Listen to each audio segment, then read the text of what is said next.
Sydney has been in the spotlight since the results of the same-sex marriage survey split the city. Its eastern half had 3 of the 5 highest yes-voting electorates in the country, while its western half had the 7 lowest yes-voting electorates. In all, 12 of Sydney's 29 federal electorates bucked the national trend and voted against same-sex unions.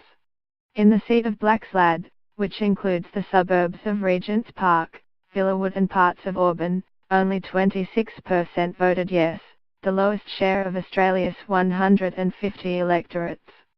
Just 20 kilometres to the east, in the inner-city electorate of Sydney, the yes vote was 83.7%, the nation's equal highest.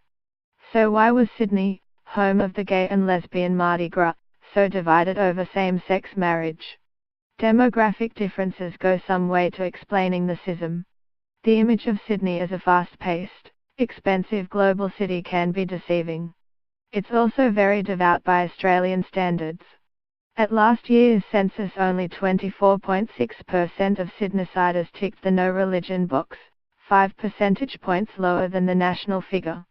Hobart's no religion share, by comparison, was nearly 40% and Canberra's 36.2%. As you'd expect, there was a clear correlation between religious beliefs and voting behaviour in the same-sex marriage survey. Analysis by Jason Okabai, director of the economic consultancy CEG, found seats with a greater percentage of people identifying as religious were more likely to vote no. This was the case even after controlling for electorate income, he said.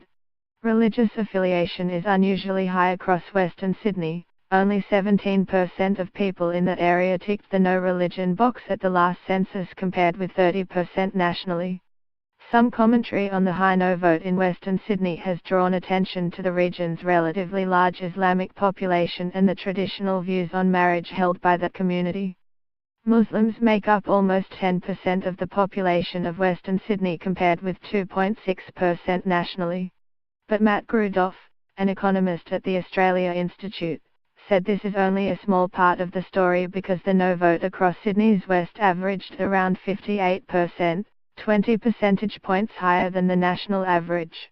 Western Sydney is also home to sizable Catholic, Eastern Orthodox and African Christian communities, which also seem to have voted for the status quo on marriage. The region also has an above-average share of Buddhists and Hindus. Many seats that voted no had a large population born in non-English-speaking countries. But that correlation is complicated by results in the electorates of Sydney and Melbourne, which both have very big overseas-born populations but also returned the equal highest yes vote in the nation. Jason Okabai found personal income was an explainer of voting patterns in the same-sex marriage survey.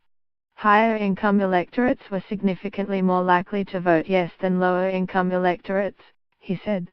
Many of the Sydney electorates with a no majority have relatively low household incomes compared with the rest of the city. According to last year's census, the median weekly household income in Blaxland, where just 1 in 4 voted yes, was 15% lower than the national household median and 30% lower than the Sydney-wide figure.